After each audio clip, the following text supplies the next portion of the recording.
বর্তমানে আমরা এমন একটা সময়ে এসে উপনীত হয়েছি, এই যুগে সব কিছুই হচ্ছে সুপার ফাস্ট। প্রযুক্তির উৎকর্ষের কারণে সব কিছুই এত দ্রুত এগোচ্ছে যে আমরা অনেক কিছুর সঙ্গে তাল মেলাতে পারছি না। আর এর মধ্যে দিয়ে যারা তাল মেলাতে পারছে তারা প্রতিযোগিতায় টিকে থাকছে।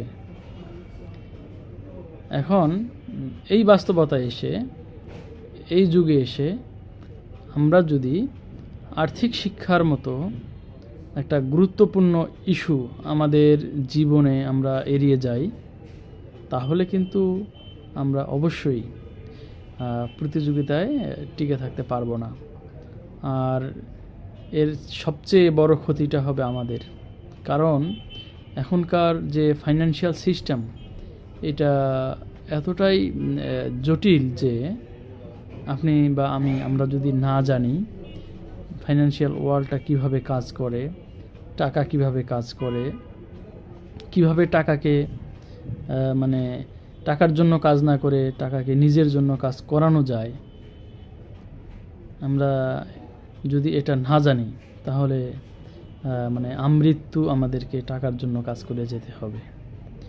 এটা একটা সময় ছিল যখন মানুষ খুব গর্ব করে বলতো যে আমি কাজ করতে করতে মরে যেতে চাই, বা একটা যে চাকরি দেশে থাকতো, আমি দেখেছি, আমি একজন সম্পাদককে এই কথা বলতে শুনছি যে আমি এই কাজের টেবিলে মরে যেতে চাই। তা এটা একটা সময় ছিল আর কি, কিন্তু সেই সময়টা এখন আমার মনে হয় নাই।